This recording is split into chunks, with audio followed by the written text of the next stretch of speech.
The other day at the ashram, I spoke to you about Easter, about the birth of Christ and his resurrection, and the message of Christianity, that is resurrection.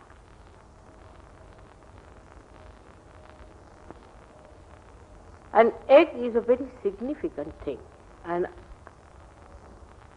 it is written in one of the ancient scriptures in India why Easter should be celebrated with an egg. It's most surprising. It's very clear there if one can see how Christ is symbolized as an egg. Now, what is an egg? In Sanskrit language, a Brahmin is called as Dvijaha. Dvihi Jayati means the one who is born twice. And a bird is also called, any bird is called as a Dvijaha, means twice born. Because first the bird is born as an egg and then reborn as a bird. In the same way, a human being is born as an egg and then is born as a realized soul. Now see how significant it is that both are called by the same name. No other animal is called as Dvija unless and until it has an egg form first and then it comes out as another thing. For example, no mammals, none of the mammals are called as Dvija except for human beings. It is remarkable in the zoology, if you read, that mammals do not lay their eggs. They give birth directly to their children. And we are also mammals. But despite that, human beings are called as Dvijaha, just like birds. So that means human beings, when they are born, are eggs, or they become eggs. How do they become eggs? Is the way our ego and superego develop within us. Now you all being only Sahajogis, I think you understand what I am saying. When the ego and superego, what's this supposed to be? When the ego and superego, there's no chart, is it? Develop in a human being to the full extent and the fontanelle bone area is completely calcified, then you become an egg. You get completely separated from your mother, from all the pervading power of God. And you are left to yourself as an egg till you mature within yourself inside the shell of the egg in your freedom to a point where you are ready for hatching. The mother bird has to pierce in the head of the egg and you come out as birds. You are already there inside, developed. And then you fly out into the space of all-pervading power of divine love. So how significant is Easter and why Christ? He came on this earth because he had learned the idea, he had practiced the idea, or we can say that he was an expert on this, that he could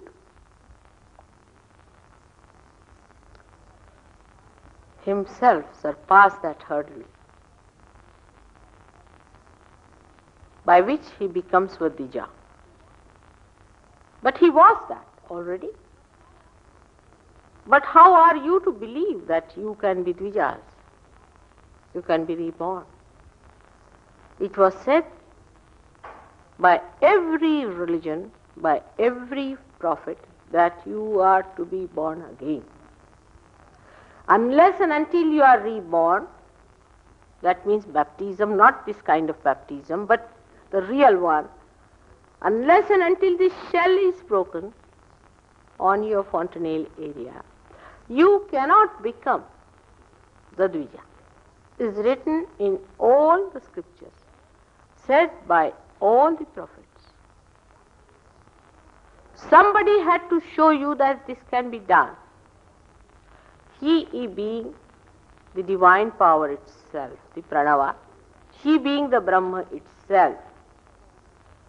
His rebirth was resurrection, bodily resurrection. While yours is a resurrection which is in your consciousness.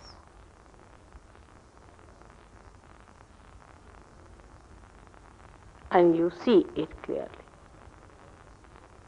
This is what Easter is. Now we have to face in Sahaja Yoga ourselves in a full way. Christ was too great, but he came on this earth like an ordinary human being, went through all the pains and pangs of life, overcome the hurdle and became the eternal life. He was eternal life and he became eternal life, and he is eternal life. But to show you that you have to also become eternal life, your consciousness must reside in that eternal life.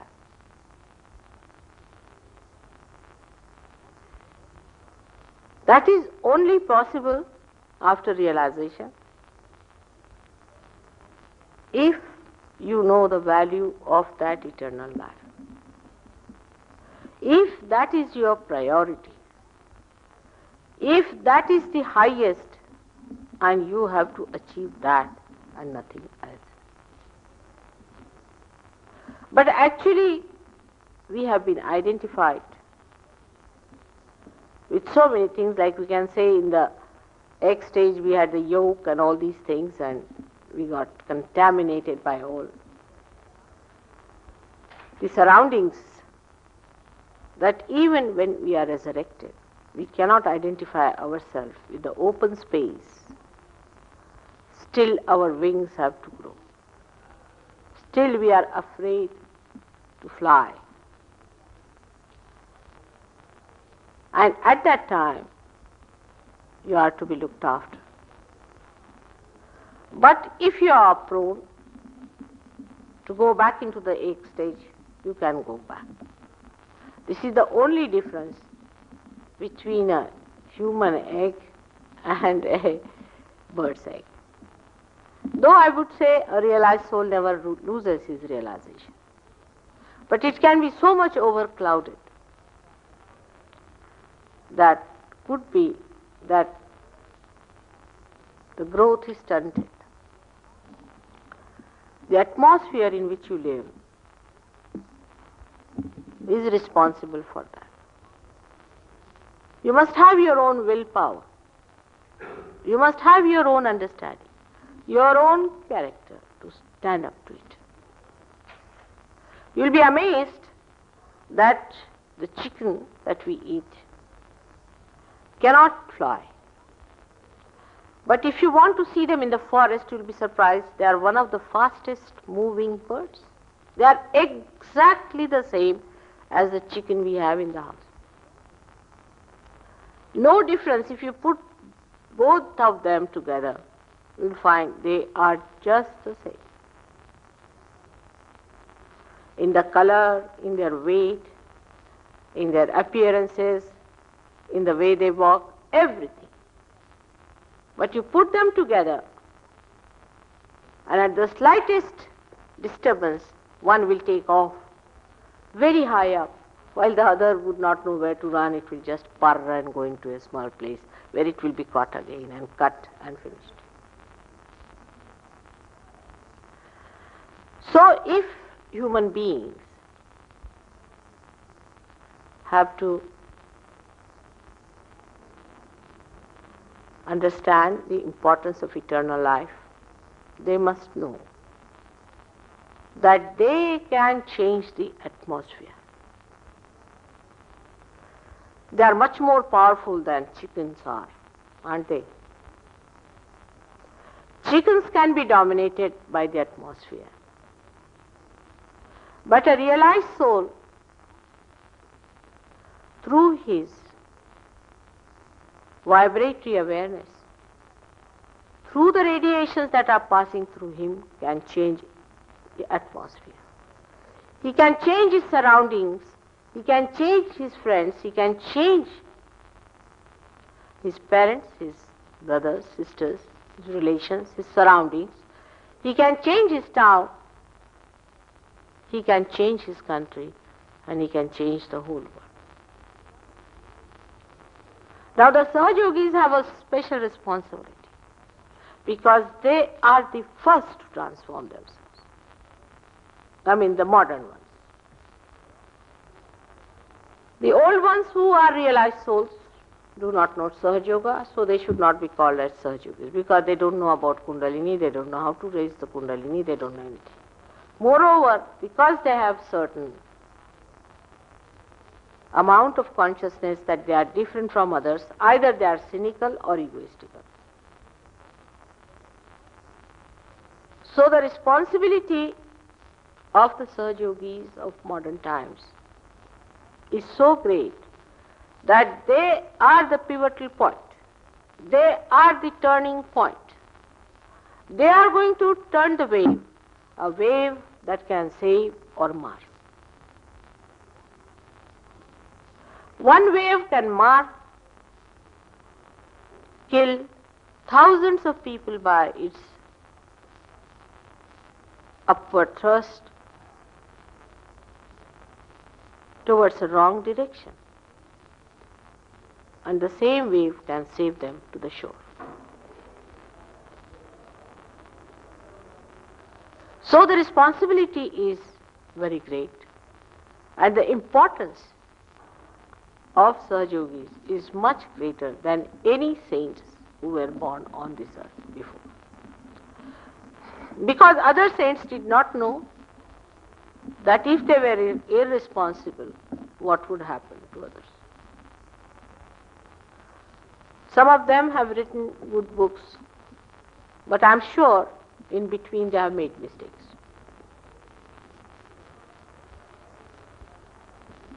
Those saints who have been great and realized souls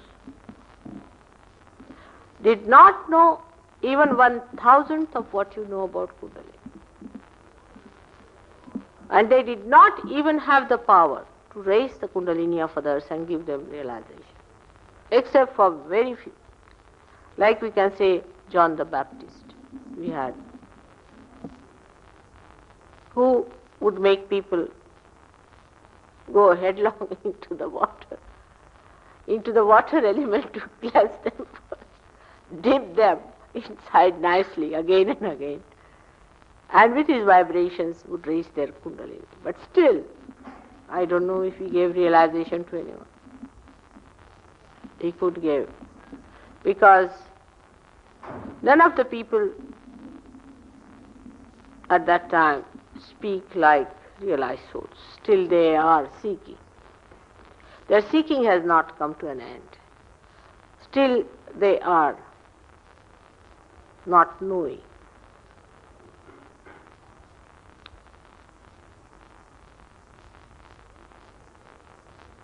In India there are many people who have written about self-realization. They were at an advantageous position because there are lots of books about it. While the disciples of Christ did not have that advantage, otherwise they would have also written a lot. But writing is not the main thing. You can make out a realized soul by the way he speaks.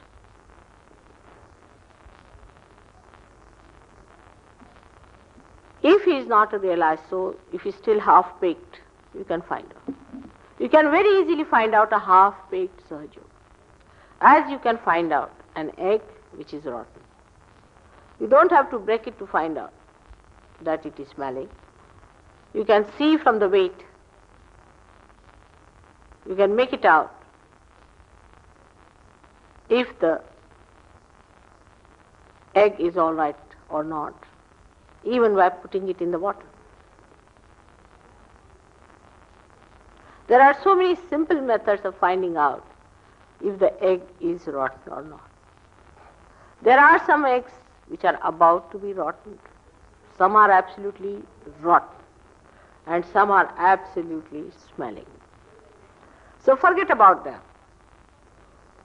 Now one of the first things that happens to realized souls is that their attention goes to the most rotten ones, you see. And to oblige me, they bring them down to me. The most rotten ones, which are incorrigible. And I go on struggling with them.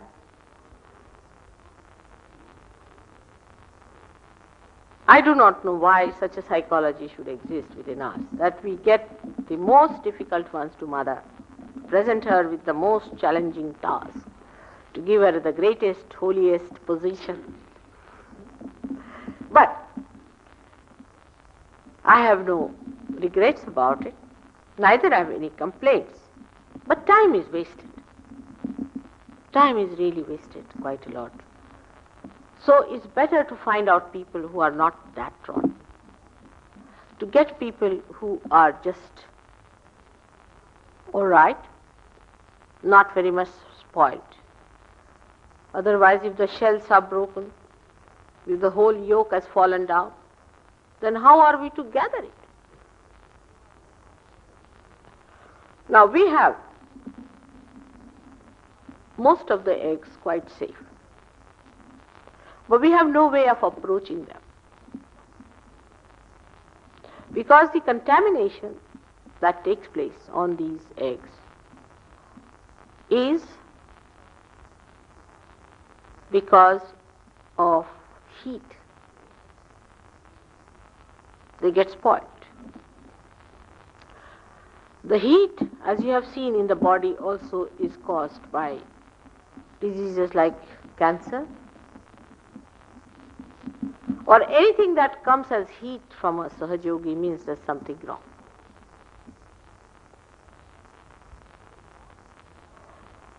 And the warmth of the mother bird only gives realization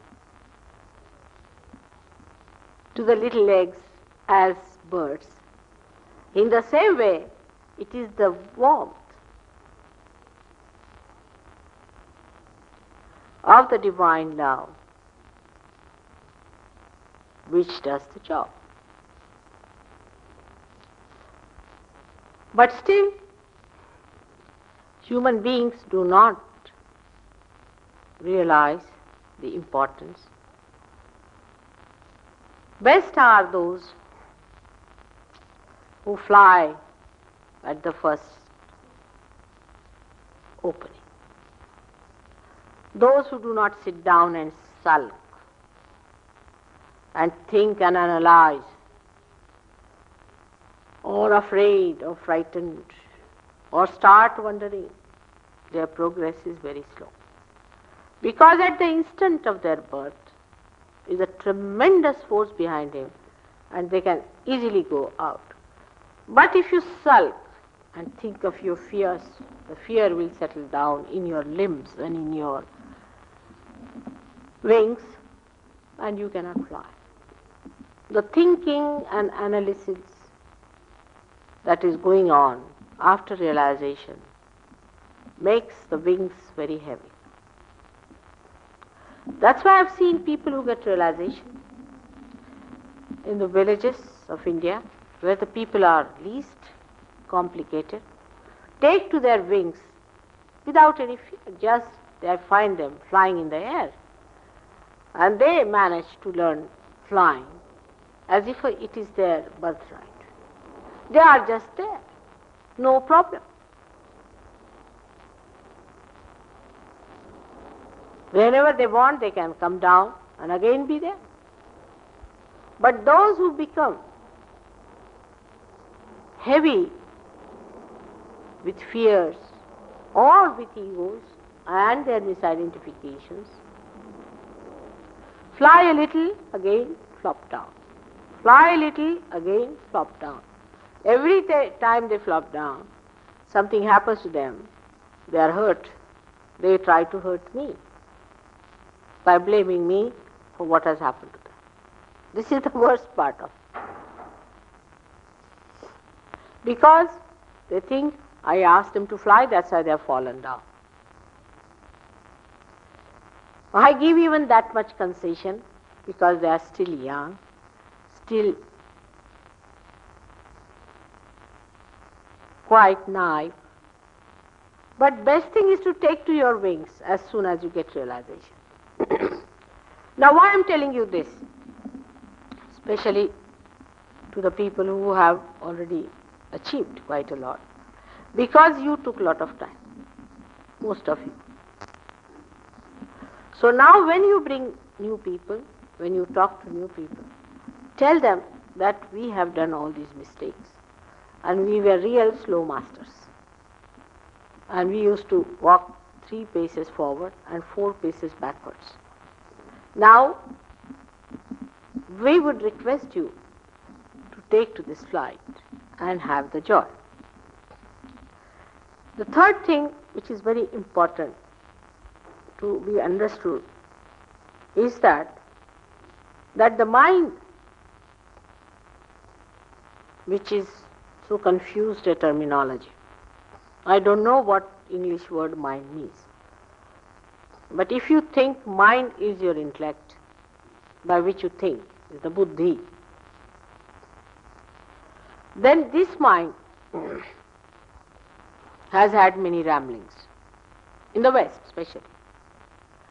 So the complication is much worse because the mind has gone round and round and round. So the first impact of realization of this resurrection is seldom of joy.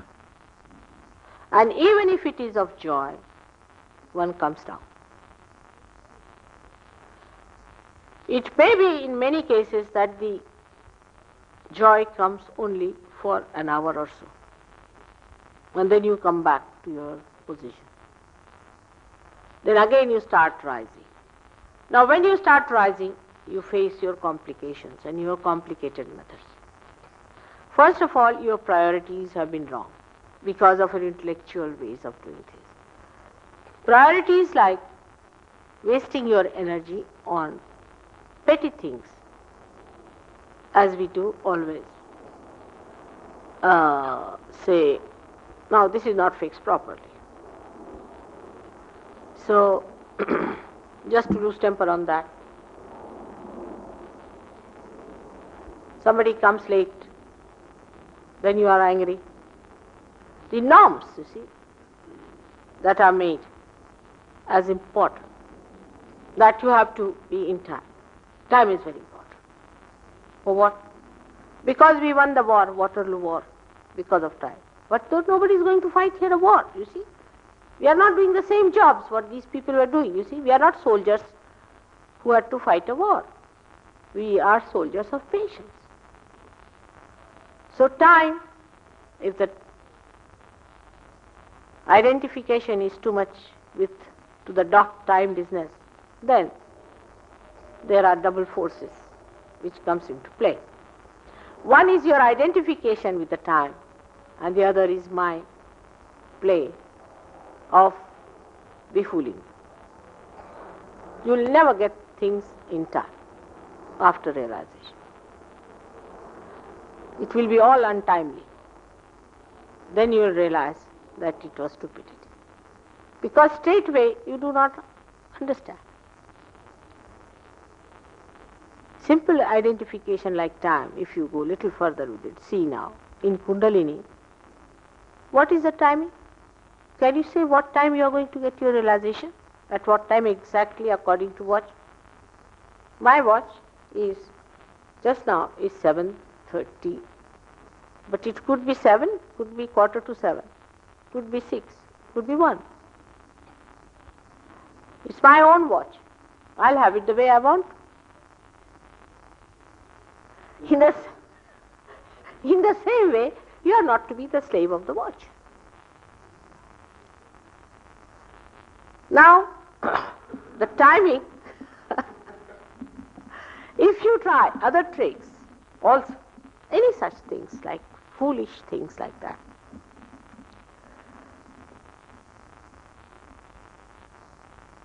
for example, people are very particular about the mannerism of others, not their own, but about others.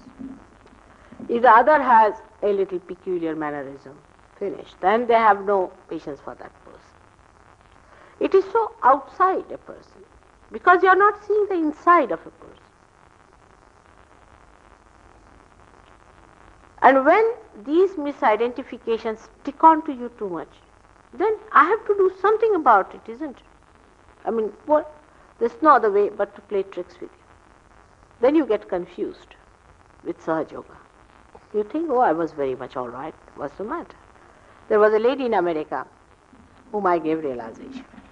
She was an Indian lady running a shop. Imagine, an Indian running a shop in America. I had it. I mean, she was nothing but a shop. She couldn't think of anything else but her shop. And she knew everything what was in the shop. She knew all the pricing. She knew everything, her profits, this thing, that. And when she got realization, she forgot all about it. She just forgot, and she didn't know where she had things. And she was quite worried. She said, what has happened to me now? I'm not worried about the shop, and I don't remember where I've put the things, and this thing happens and all that. But the result was, though she was so much worried and upset, that she was making a big profit, much bigger than it was before. And she couldn't understand what was the matter. How was it she was in such a mess? And she started telling me, Mother, I can't understand. This has happened, and I was so confused that I lost all my sense of direction, of time and everything. And I was making such a lot of profit. So how is it? What is happening to me? I mean, I don't understand how to work it out. And she was very good at accounts, you see, but she could not do any accounting. And ultimately she found that without doing any accounting, the money she gathered was quite a lot. And the things started prospering. So I said, now leave it that way. Why do you want to worry? To get back to the same position where you had to write every $1, $2. Now she says, I have to write by $100. The thing is like that. Now what happens really? When this happens, you go beyond thoughts. And when you go beyond thoughts, accept that as a blessing. Accept that as your achievement. Accept that as your resurrection. Because you go beyond thoughts, and with thoughts you have been doing all these meticulous things. See, your thoughts disappear and you do not get those information and those complete efficiency, you see, recording by which you know you are efficient or not. Your efficiency to look at goes down. But on the whole, because you are in thoughtless awareness, the whole dynamism of God's working starts working for you, and you are amazed at the results, and you are absolutely relaxed. As if all of them start working for you and you are just watching the way it is and wondering what it is.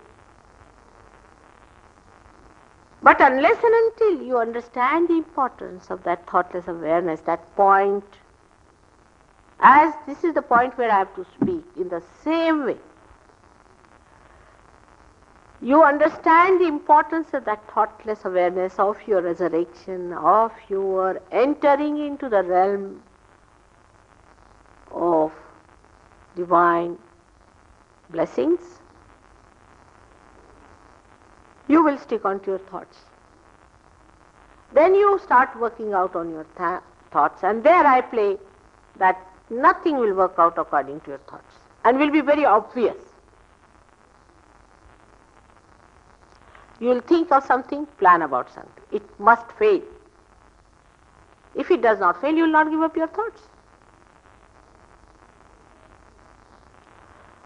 And then people again get confused that, mother, I wanted to do this, but I wanted to do this, I believed in it. So all your beliefs and all your wants get absolutely neutralized and you are bewildered. Because you have to leave all these things in the hands of God. He does everything. You do not do anything. He is Almighty. When there is Almighty to do work for you, why do you want to do it unnecessarily? Just to pamper your ego, and the ego is also wrong because you do not do anything. Just think of it. God only can have ego because He does everything.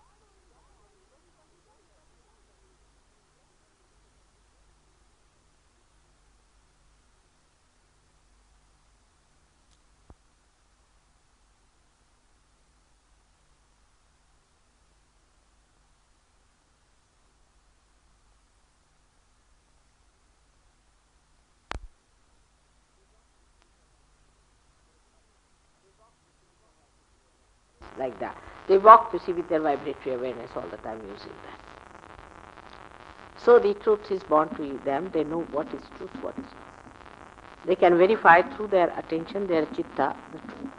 First your chitta gets enlightened, then in that enlightenment you find the truth. But the joy is still missing because of your ramblings. But to an uncomplicated person, if he gets his resurrection, he shoots off. He's not bothered about these ramblings.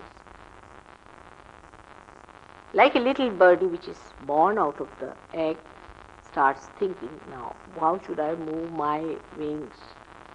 So it goes to a library and tries to find it.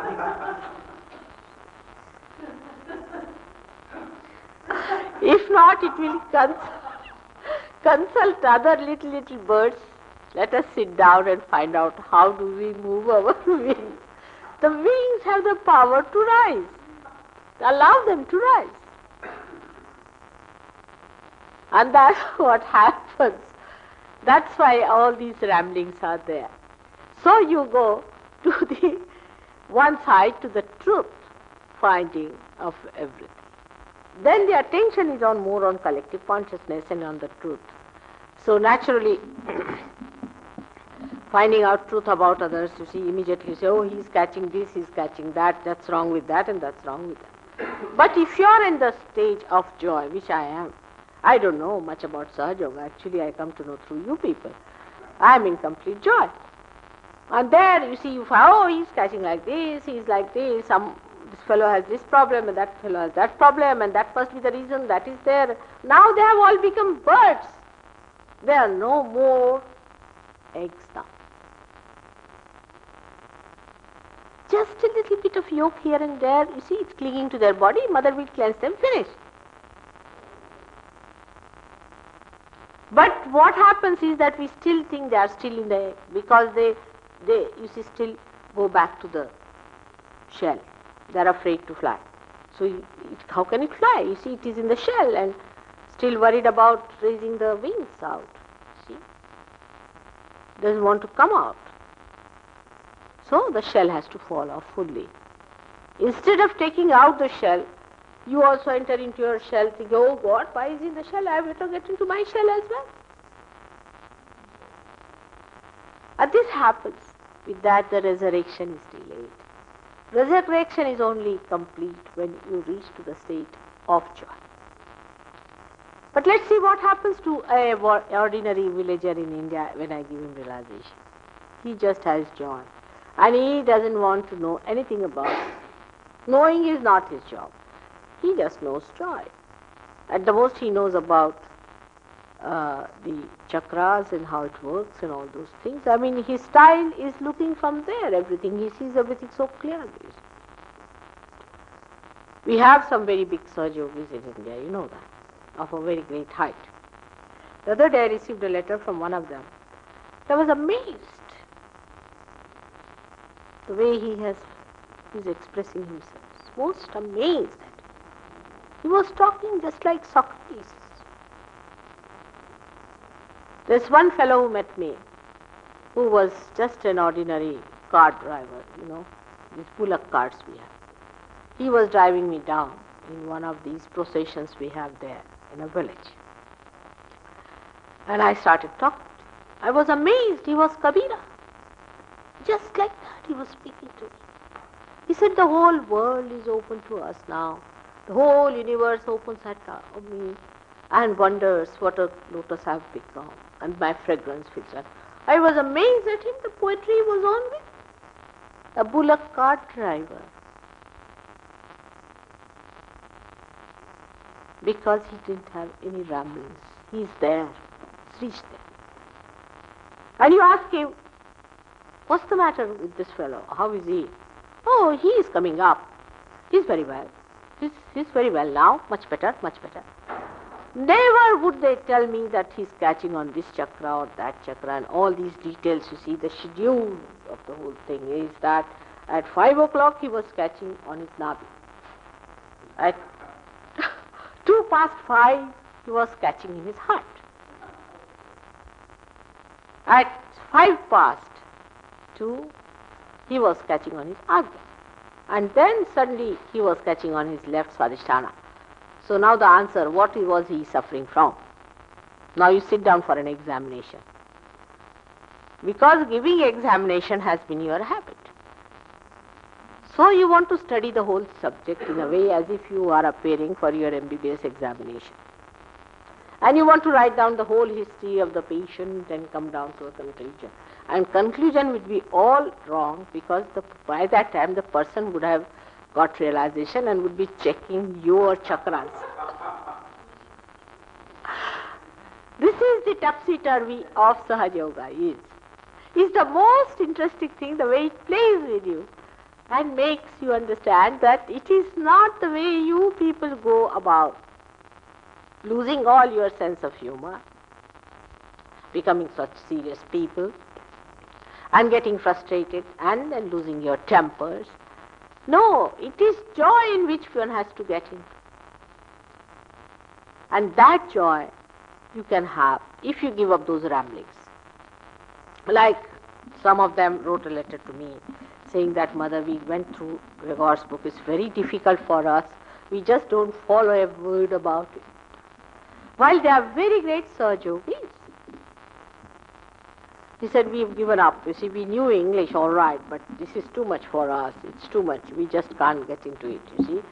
And part of it was all right when he said about seeking and when you met you. After that, we don't know what is all that written there. We don't understand anything. So next time when you come, why not write another book, you see, which just says what we found. So simple as they are all educated people, not that they are not, but they do not have these complications. And these complications, as we have in the West, we should be careful about it. It's just, I tell you why, because somehow the movement is set in the West. And in everything we go to extremes. In everything. You give them anything. I mean, a simple thing you give them, You tell them, now, I give you 10 flowers, all right. You give me 10 flowers, all right. Then I take them to a vase, put them there. No. You give 10 flowers to a Western fellow. He'll write a letter to you. Thank you very much for the 2 daffodils and 1 daisy and 1 this and 1 that and 1. And I know from what shop you've got them. And then they will go in the shop and find out how much I must have paid. Then they'll find out now how to repay it back, you see, because you've given them 10 flowers, must be 1 more, 11 at least. How much will it cost? So the costing will be there. All right, then they'll sit down and find out what are the aesthetics of particular things are and then which one things should we give. And I mean, it's a headache, I tell you. A simple thing like giving 10 flowers. You see. This is going to one extreme. Now the problem is, with all this going, with all these happenings, where are we reduced to? What are we reduced to? Do you recognize? Do you see? What is the most important thing now? for us? Not our economic activity, is it? No. Even drinking activity is not important. Of course, that is one of the second most, I think, or maybe the third most, or drugging.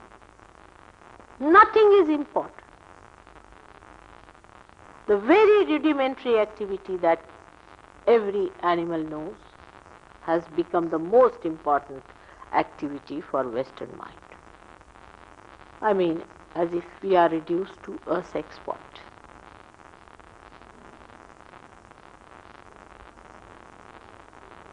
I mean, it's something madness, I tell you. I mean, you are resurrected now. You can see it so clearly. But what about those who cannot see? What do you say to them? How do you talk to them? And this is the biggest problem. That you do not know where you are heading for. Where are you? You have lost your moorings, you see, because of these rambles. The moorings are lost. You cannot find out the depth where you are. It's like going all over the places, you land back in the same place. Like I'd seen a picture that some people who got drifted, you see, in an aeroplane and suddenly got fainted and all that. And they thought that they are going in the other outer space or something and landing in some new place. And they landed in a place suddenly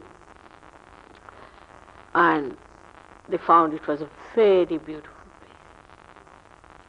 There was a river and a beautiful mountain. They thought they must have landed in moon or some planet which is such a beautiful, plentiful thing, you see. And they were very happily settled. They said, now we'll settle down here nicely, make our home just like Robin Hood and be very happy people. And with that idea they slept. And in the morning they were awakened by an English policeman saying, hey, what are you doing here? They were in England only. They flew from England and flew back into this place and they did not know where they were. In the imaginary world of this sex, you do not know that you are at the same rudimentary point, at the very base of it, and you have done nothing, no advancement of any kind. Only thing you have created a hallucination, a very melodramatic stuff of the whole thing, and main basic problem is that. This is to be pointed out. This is to be understood. And once you start understanding as Sahajogis, then you will realize how important it is for you people who are in the West to take to Sahaja Yoga in a very big way. And that is the reason also that joy is kept out of you for the time being. Because you must know those ramblings to explain to them. Because supposing you meet a Western philosopher, intellectual, I meet many of them. Headaches, I tell you. Because I'm not so good at these things. You know? And they just ask, did you read Mr. Madcap? I said, who is that? Oh, he's PhD in that, MAD in that. I didn't read it. Oh, he says. All right. You have to read the whole library to talk to any one of them, you see. And then they will say that, you see, this thing doesn't befit our culture. No. Imagine, is that the culture of English or of Western people? The modern intellectuals, you see, what are they? The same rudimentary thing, that's all. Nothing more than that. They are telling you to retain your ego, just to do that. Everything ending up there. And here you have to confront such fools. So it's better that you know all analysis to talk to them. They don't want to hear about God, they don't want to hear about Christ, they don't want to hear about anybody else. But a man who tells them to become just that,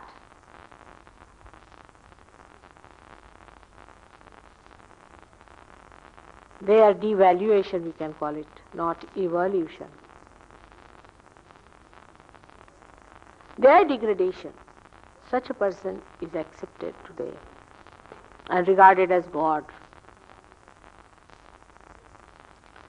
So it is for Sahajogis to understand and recognize the importance of their being Western people, how powerful they should be and how much willpower they should have to fight this, because this is the turning point. And for me also, this is the turning point. You all have been, all Sahajogis, there's nobody. You have come before, isn't it? Is it? I'm sorry. Can you give her a realization today? Because today I